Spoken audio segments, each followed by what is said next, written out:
When I reviewed The Godfather Part 3, I had a little teaser which stated that my next movie review was going to be Transformers. Now, since there was an animated movie that came first, I figured that would count as a Transformers movie review, even though the picture I used was from the 2007 movie. So I apologize for the misdirection, but it's still a Transformers movie review. I also figured that I would review the original cartoon first before I tackled Michael Bay's Transformers, which is what I'm going to be talking about now.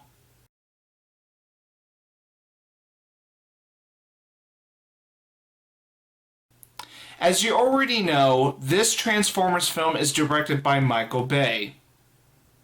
And if you're not expecting a pleasant review, then you guessed right. Now, like the original cartoon, the film series was also heavily marketed alongside the film. The original Transformers cartoon's sole purpose was to market the toys. And it was kind of a genius strategy in marketing a toy line. But the Transformers wasn't the only one that had a TV show to market the toy line. There was G.I. Joe as well. And of course, My Little Pony. Yeah, back in the 80s, that was part of the thing too. And it's still going on today. Film series of Transformers, and even My Little Pony Friendship is Magic.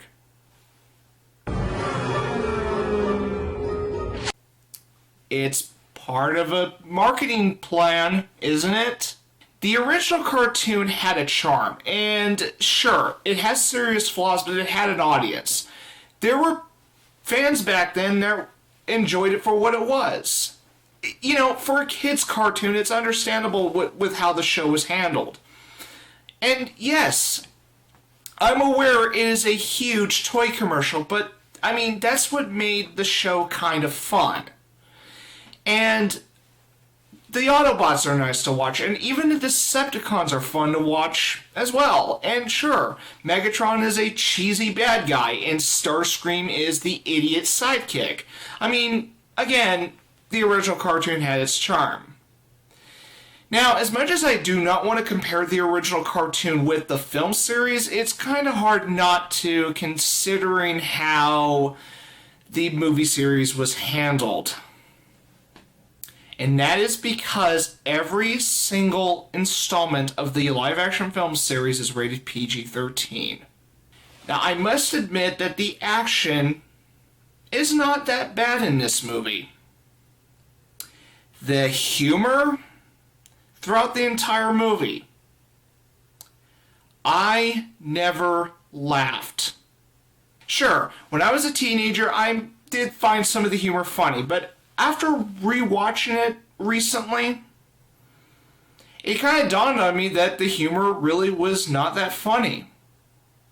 That's because there is some adult jokes. Spoiler alert. There's even a scene where Sam's mother asks if her son was masturbating. Sure, some will giggle on that scene.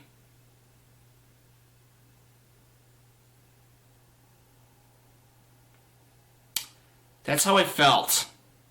My straight face is how I felt. The line didn't faze me. That one line didn't make me laugh. I just looked at the screen and just wondered, in my mind, why the hell is this kind of humor in a Transformers movie? You see, what made Transformers special to some people in the 80s is that this was something that kids would like. Sure, there's G.I. Joe for boys and then My Little Pony for girls. And sure, Transformers might have appealed to boys as well. But when you take something that was originally for kids, put it in live action, and decide to put teenage, high school, college humor and as a result make it PG-13. That is one of the misrepresentations that this film series has. One of the factors of why this is a misrepresentation of this film series. So that's one of my major issues with this film. Another issue I have with the film is the acting. Why the acting? Other than it has John Turturro and Jon Voight, who those two are pretty good actors for the most part, the rest of the cast, I hope they have better movies than this, because I don't think they stood out in this film. Sure, Shia LaBeouf is in this movie. Sure, now he's infamous because of his involvement with Transformers and his more recent behavior. You know, him shouting, "Do it!" Yeah. And you know what? In all due respect, I think this is the one film that Shia LaBeouf isn't as bad as he was later on. Sure, we hear him go, no, no, no, no, no, no, no, no, no, no, in this one, but he doesn't get as annoying in this one. Sure, he's got some... I have some problems with Shia LaBeouf in this, but it's kind of a lesser problem in this one than later on. But you know what? If there's one casting choice I think that just did not work at all, is Mikaela Banes, played by Megan Fox. All she is eye candy. Has anything else been said about her that is in the same light as I'm saying about Megan Fox? I don't remember much of how good she acted. I didn't see anything good about her acting in this. All that was important for Megan Fox was to show skin, you know, short jeans, and she's just eye candy. She's fan service for the guys. Again, the original cartoon was something kids liked back in the 80s. And then we go to years later and we have a character that's eye candy. Another factor of misrepresentation when it comes to Transformers.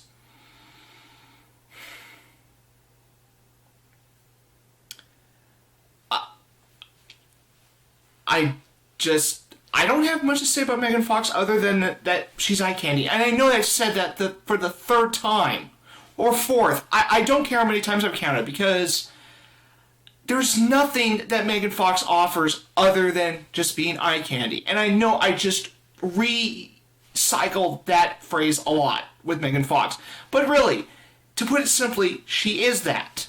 Now, if there's an actor that was used for comic relief, but the entire direction fails miserably, it is Glenn, played by Anthony Anderson. Granted, he's not the worst comic relief that the film series has had, but the way they played this character out just really sticks out as quite possibly stereotypical. I refuse to use the term racist because there's another film that I actually would label a certain example with that term. But this movie doesn't require it. But the humor in this film is not even funny. Every single scene of humor that I have tried to find funny, I just couldn't. I mean, especially when Optimus Prime explains how he heard about Sam's glasses, which his answer was eBay. The humor is just not funny, and I'm not entirely blaming Michael Bay on this. I'm just blaming the entire writing of this film. I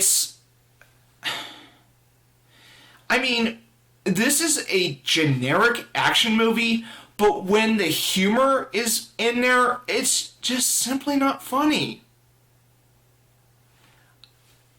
And to make matters worse, there's also Sam's parents.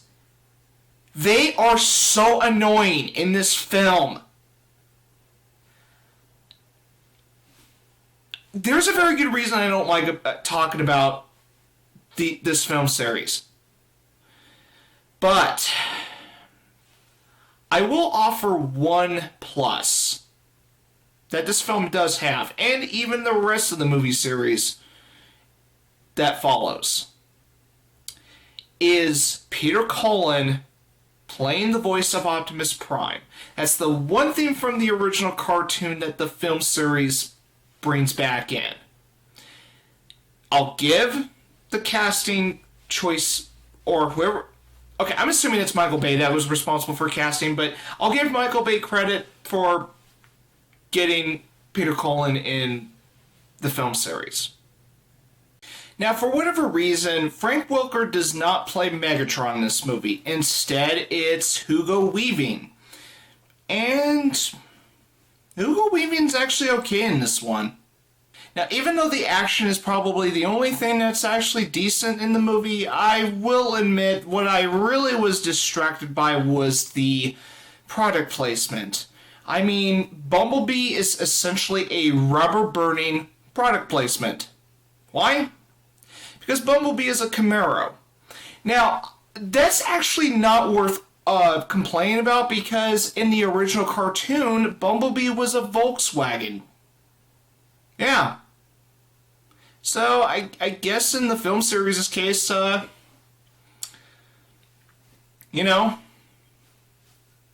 Bumblebee is excused. Although I'm not really happy how, he doesn't talk, because in the original cartoon he talks just fine. But hey, it was nice to hear him talk at the end of the movie.